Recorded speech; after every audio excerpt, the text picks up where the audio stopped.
Shalom semuanya, perkenalkan nama saya Sandi Zensianipar, mahasiswa Universitas Kristen Indonesia, program Magister Hukum. Video ini dibuat guna melengkapi nilai ujian tengah semester mata kuliah Hukum Pertanahan dengan dosen pengampu Ibu Dr. Diana Ria Winanti Napitupulu. Baik, dalam video singkat ini saya akan menjelaskan mengenai peralihan hak atas tanah. Peralihan hak atas tanah berasaskan hukum adat, yaitu terang dan tunai, dan merupakan salah satu peristiwa dan atau perbuatan hukum yang mengakibatkan terjadinya pemindahan hak atas tanah dari pemilik kepada pihak lainnya. Peralihan tersebut bisa disengaja oleh karena adanya perbuatan hukum seperti jual beli, sewa menyewa, dan sebagainya. Dan juga tidak disengaja karena adanya peristiwa hukum seperti peralihan hak karena warisan. Muhammad Yasmin Lubis menyebutkan, bila ada kehendak yang disengaja dan disepakati atas bidang tanah milik, maka di dalamnya ada pengalihan hak atas tanah tersebut. Bila proses pengalihan tersebut dipaksakan oleh kewenangan dan kekuasaan negara, maka disebut dicabut atau mungkin dinasionalisasikan. Dan ini pun harus dengan menempuh persyaratan, sebab terjadi pemutusan hubungan hukum kepemilikan di dalamnya. Ketentuan tersebut menjelaskan bahwa peralihan hak atas tanah merupakan suatu peristiwa atau perbuatan hukum yang mengakibatkan berpindahnya hak dari subjek hukum yang satu ke subjek hukum lainnya. Selanjutnya saya akan menjelaskan mengenai jual beli. Pengertian jual beli menurut ketentuan pasal 1457 KUH Perdata merupakan suatu perjanjian dengan mana pihak yang satu berjanji mengikatkan diri untuk menyerahkan suatu benda dan pihak lainnya berjanji untuk membayar harga yang telah diperjanjikan. Di samping itu, jual beli juga diatur dalam hukum adat. Jual beli tanah yang mengakibatkan beralihnya hak milik tanah kepada penjual disebut dengan istilah jual lepas. Jual beli memiliki dua subjek, yaitu penjual dan pembeli, yang masing-masing mempunyai kewajiban dan berbagai hak. Maka mereka masing-masing dalam beberapa hal merupakan pihak yang berwajib dan dalam hal-hal lain merupakan pihak yang berhak. Ini berhubungan dengan sifat timbal balik dari persetujuan jual beli. Objek dari jual beli di sini ialah hak atas tanah yang akan dijual. Dalam praktek hal ini dikenal dengan istilah jual beli tanah. Hak atas tanah yang dijual bukan tanahnya. Ketentuan pasal 37 ayat 1 PP nomor 24 tahun 1997 tentang pendaftaran tanah menyebutkan setiap peralihan hak atas tanah melalui jual beli, hibah, pemasukan modal dalam perusahaan dan perbuatan hukum pemindahan hak lainnya hanya dapat didaftarkan jika dapat dibuktikan dengan akta yang dibuat oleh pejabat pembuat akta tanah atau PPAT, kecuali lelang. Mengacu pada pasal 39 ayat 1 Peraturan Pemerintah nomor 24 tahun 1997 ditetapkan bahwa PPAT menolak untuk membuat akta jika A. mengenai bidang tanah yang sudah terdaftar atau hak milik atau rumah susun kepadanya tidak disampaikan sertifikat asli hak yang bersangkutan atau sertifikat yang diserahkan tidak sesuai dengan daftar-daftar yang ada di kantor pertanahan. B. mengenai bidang tanah yang belum terdaftar kepadanya tidak disampaikan sebagai berikut: surat bukti hak sebagaimana dimaksud pasal 24 ayat 1 atau surat keterangan kepala desa atau kelurahan yang menyatakan bahwa tanah yang bersangkutan menguasai bidang tanah tersebut sebagaimana dimaksud dalam pasal 24 ayat 2, dan surat keterangan yang menyatakan bahwa bidang tanah yang bersangkutan belum bersertifikat dari kantor pertanahan. Atau untuk tanah yang terletak di daerah yang jauh dari kantor pertanahan, surat keterangan dari pemegang hak bersangkutan dengan dikuatkan oleh kepala desa atau kelurahan. Objek tanah dapat berupa tanah yang sudah bersertifikat dan tanah yang belum bersertifikat. Misalkan, tanah hak milik adat yang belum dimohon konversi oleh pemegang haknya menjadi hak milik menurut pasal 20 ayat 1 Undang-Undang Pokok Agraria. Selanjutnya, tukar menukar. Peralihan hak atas tanah melalui tukar menukar sebenarnya adalah dua transaksi peralihan hak. A menukar tanah dengan tanah milik B, itu juga berarti A menjual tanahnya kepada B dan B menjual tanahnya kepada A dalam waktu bersamaan, sehingga dapat dibuat dalam satu akta PPAT, yaitu akta tukar menukar. Walaupun dalam hal pajak harus dipungut 2 kali PPh dan 2 kali PPHTB. Objek peralihan hak melalui tukar menukar adalah sebagai berikut. Hak milik yang pertama. Dasar hukum terjadinya peralihan hak milik dapat dilihat berdasarkan ketentuan pasal 20 ayat 2 UU PA yang menyebutkan bahwa hak milik dapat beralih dan dialihkan kepada pihak lain. Selain itu, ketentuan pasal 26 ayat 1 UU PA menyebutkan bahwa salah satu cara peralihannya ialah dengan penukaran. Selanjutnya, HGU atau hak guna usaha. Dasar terjadinya peralihan HGU dapat dilihat berdasarkan ketentuan pasal 28 ayat 3 UU PA yang menyebutkan bahwa HGU dapat beralih dan dialihkan kepada pihak lain. Selain itu, ketentuan pasal 16 ayat 2 PP nomor 40 tahun 1996 menyebutkan bahwa salah satu cara peralihannya ialah dengan tukar menukar. Selanjutnya HGB atau hak guna bangunan. Dasar hukum terjadinya peralihan HGB dapat dilihat berdasarkan ketentuan pasal 35 ayat 3 UU PA yang menyebutkan bahwa HGB dapat beralih dan dialihkan kepada pihak lain.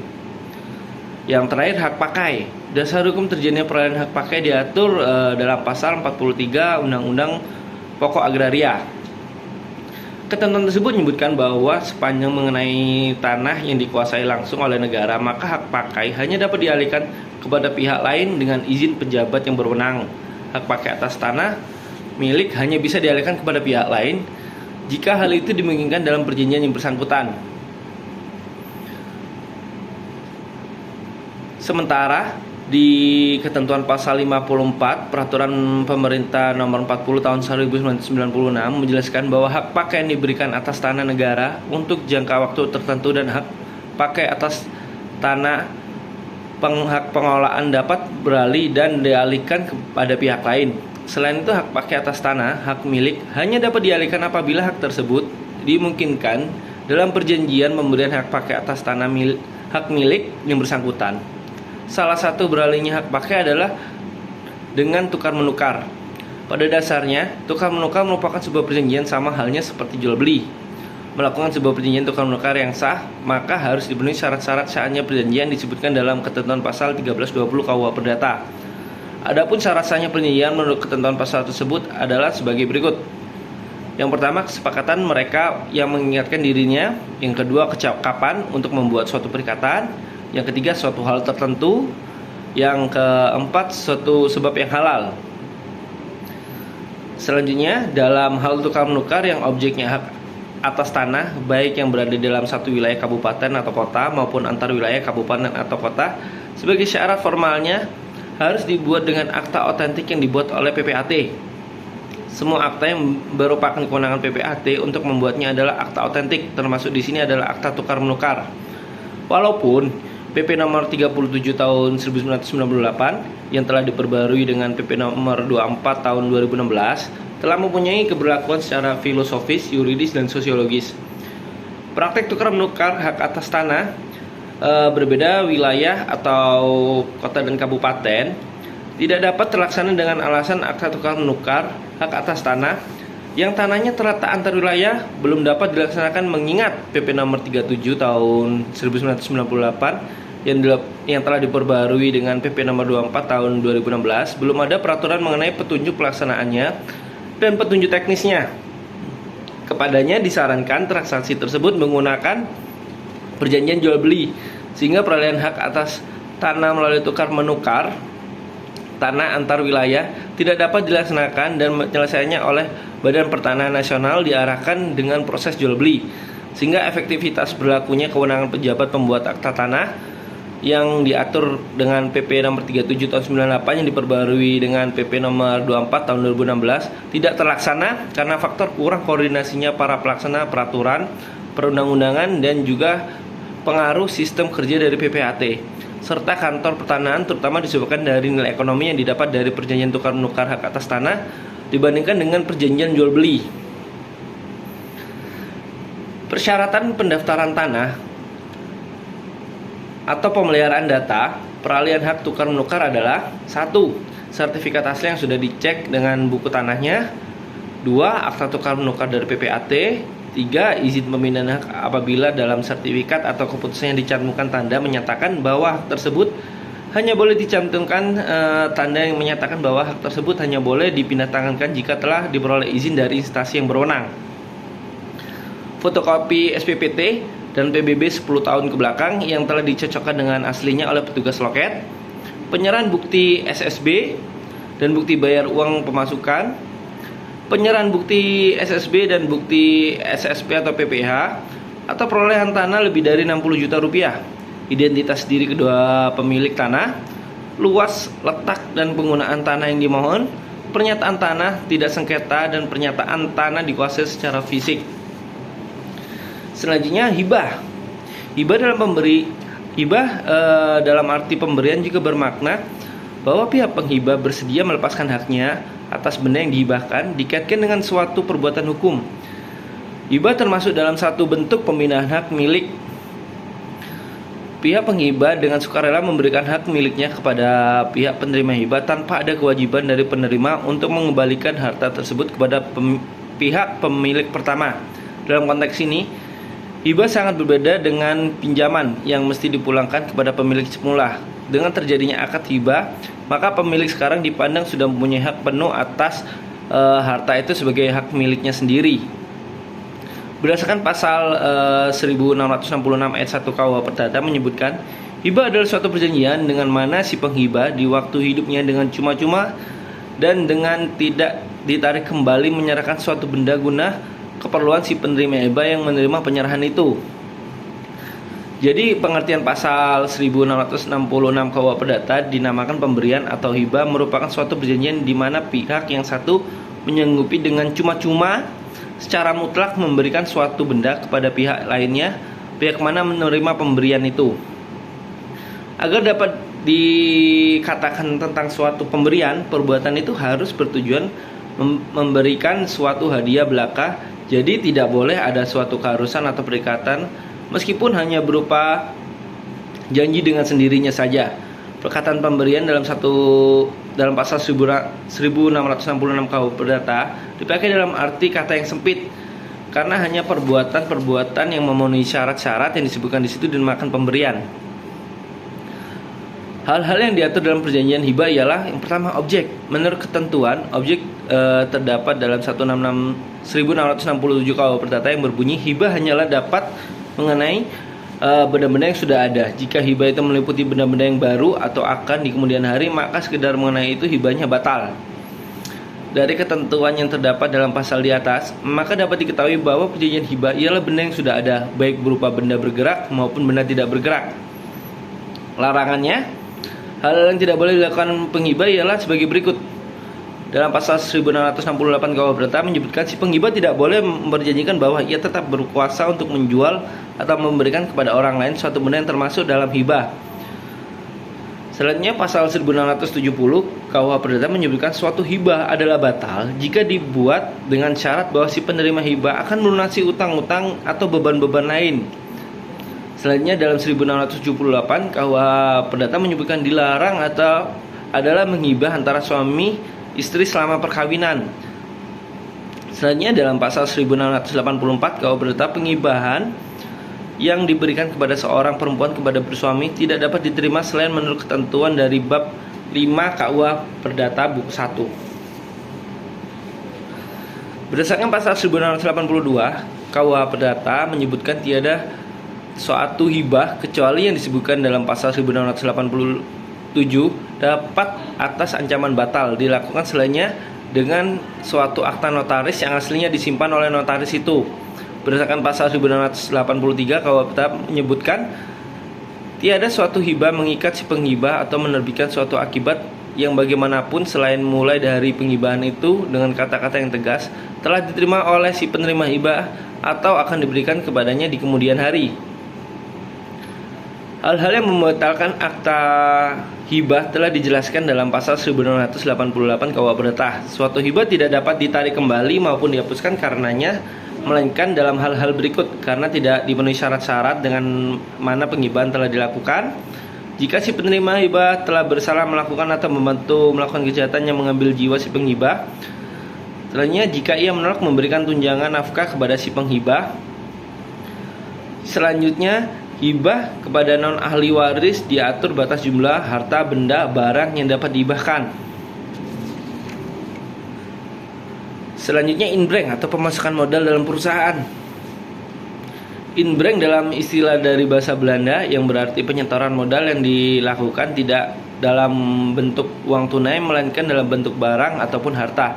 Inbreng tanah jadi setoran modal secara aturan penyerahan tanah yang merupakan objek PPN sebagai sehingga dianggap terjadi penjualan atas tanah yang kemudian disetor menjadi modal perseroan.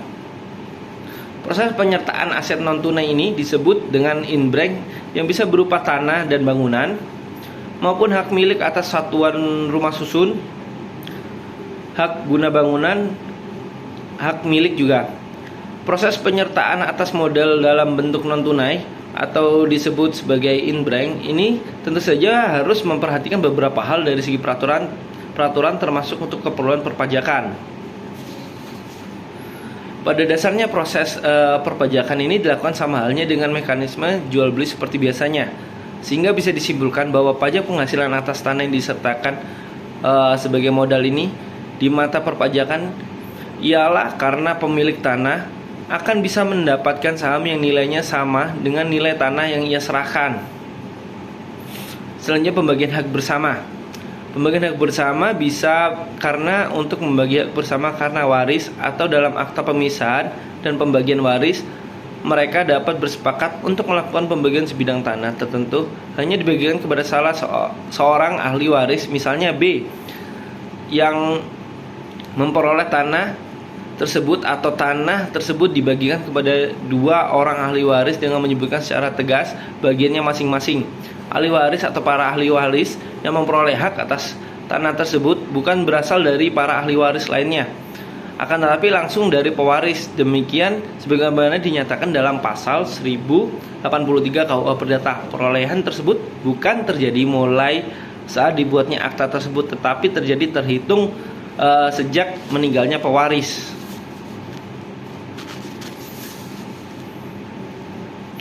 Selanjutnya, pemberian hak tanggungan. Pembebanan hak tanggungan atas tanah atau objek yang menjadi jaminan utang dapat diberlakukan hal ini sebagai jaminan bila debitur cedera janji atau gagal membayar utangnya. Maka kreditur bisa langsung mengeksekusi tanah atau objek yang menjadi jaminan utang tersebut. Namun eksekusi jaminan tersebut harus diletakkan dulu hak tanggungan sehingga bisa dilakukan eksekusi. Adapun prosedur pembebanan hak tanggungan atas tanah sebagai berikut. Didahului dengan perjanjian utang piutang sebagai perjanjian pokok. Selanjutnya dibuat atau ditangani akta pemberian hak tanggungan. Setelah dibuatnya perjanjian utang piutang, baru kemudian harus dibuat APHT oleh PPAT. Selanjutnya, pendaftaran APHT dalam waktu maksimal 7 hari. Pasca APHT dibuat dan ditandatangani, maka PPAT wajib mendaftarkan akta tersebut kepada kantor pertanahan kabupaten atau kota setempat. Sebagai tanda bukti adanya hak tanggungan atas tanah atau objek, hak kantor pertanahan kabupaten atau kota setempat menerbitkan sertifikat. Selanjutnya, pembebanan hak tanggungan wajib memenuhi syarat ditetapkan dalam UU nomor 4 tahun 1996 tentang hak tanggungan, yaitu pemberian hak tanggungan didahului dengan janji untuk memberikan hak tanggungan sebagai jaminan pelunasan utang tertentu yang dituangkan dalam dan merupakan bagian yang tidak terpisahkan dari perjanjian kredit yang bersangkutan. Lalu nomor 2, pemberian hak tanggungan wajib memenuhi syarat spesialitas yang meliputi nama dan identitas pemegang dan pemberi hak tanggungan, domisili para pihak, pemegang dan pemberi hak tanggungan. Nomor 3, pemberian hak tanggungan wajib memenuhi persyaratan publisitas melalui pendaftaran hak tanggungan pada kantor pertanahan setempat. Sertifikat hak tanggungan sebagai tanda bukti adanya hak tanggungan memuat titel eksekutorial. Yang kelima, batal demi hukum jika yang diperjanjikan bahwa pemegang hak tanggungan akan memiliki objek hak tanggungan apabila debitur cedera janji. Hak guna bangunan atau hak pakai di atas hak milik. Peraturan Pemerintah Nomor 18 Tahun 2021 tentang hak pengelolaan hak atas tanah, satuan rumah susun, dan pendaftaran tanah yang mencabut Peraturan Nomor 40 Tahun 96 tentang hak guna usaha, hak guna bangunan, dan hak pakai atas tanah. Dalam pasal 37 ayat 2 dinyatakan bahwa hak guna bangunan di atas tanah hak milik diberikan untuk jangka waktu paling lama 30 tahun dan dapat diperbarui dengan akta pemberian hak guna bangunan di atas hak milik. Pemberian hak guna bangunan di atas tanah hak milik dia juga diatur dalam PP nomor 24 tahun 1997 tentang pendaftaran tanah, tepatnya pada pasal 44 ayat 1. Pada pasal 44 ayat 1 menyatakan pembebanan hak tanggungan pada hak atas tanah atau hak milik atas satuan rumah susun, pembebanan hak guna bangunan, hak pakai dan hak sewa untuk bangunan atas hak milik, dan pembebanan lain pada hak atas tanah atau hak milik atas satuan rumah susun yang ditentukan dengan peraturan perundang-undangan dapat didaftarkan jika dibuktikan dengan akta yang dibuat oleh PPAT yang berwenang menurut ketentuan peraturan perundang-undangan.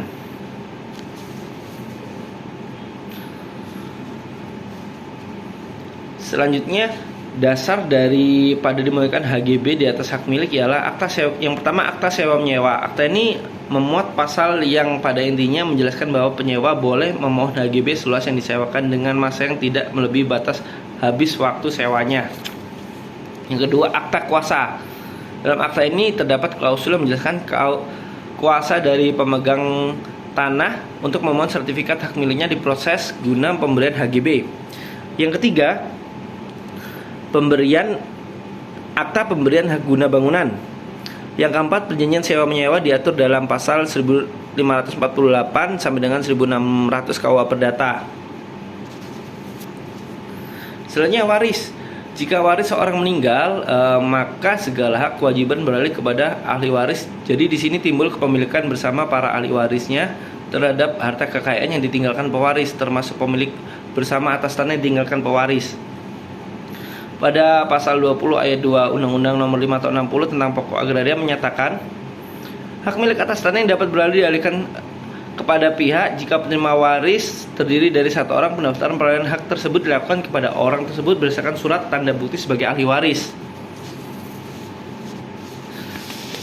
Selanjutnya, pembahasan mengenai peralihan hak atas tanah di hadapan pejabat lain, yaitu lelang. Lelang sebagai suatu alternatif cara penjualan barang, yaitu proses membeli dan menjual barang atau jasa dengan cara menawarkan kepada penawar,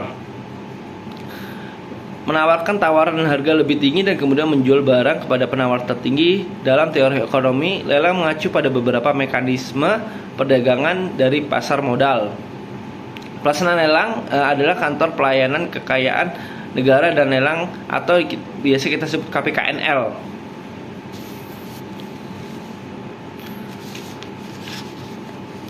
Dalam pasal 19 Undang-Undang UPA menegaskan bahwa pendaftaran tanah dimaksudkan untuk memberikan kepastian hukum. Kepastian hukum di sini adalah artian bahwa adanya kepastian hak atas tanah dalam pasal 41 Peraturan Pemerintah Nomor 24 Tahun 1997. Setelah peserta lelang dinyatakan sebagai pemenang lelang dan mendapatkan risalah lelang sebagai pemilik baru yang sah, pemenang lelang tersebut dapat segera mendaftarkan lelang yang dimenangkan tersebut untuk mendapatkan kepastian hukum atas tanah tersebut. Adapun cara peralihan ataupun penyerahan hak atas tanah yang dapat dilakukan dengan balik nama, yaitu penyerahan hak dengan obligatoir. Penyerahan obligatoir yaitu suatu perjanjian dengan kata sepakat yang melahirkan hak dan kewajiban dari para pihak.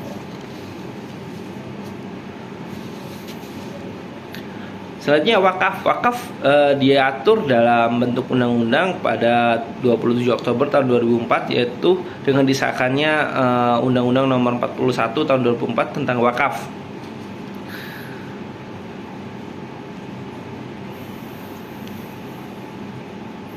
Pada dasarnya, ketentuan mengenai perwakafan berdasarkan syariah dan peraturan perundang-undangan dicantumkan kembali dalam Undang-Undang Nomor 41 tahun 2004 dengan beberapa ketentuan yang baru.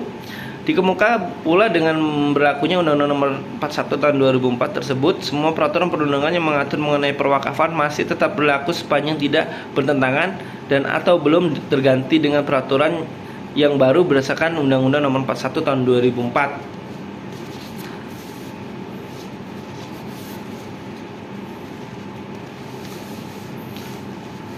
Dalam Undang-Undang 41 tahun 2004 ditetapkan bahwa pihak yang menerima harta benda wakaf dari wakif untuk dikelola dan dikembangkan sesuatu peruntukannya dinamakan dengan nazir atau nadir, yang merupakan salah satu unsur atau rukun wakaf.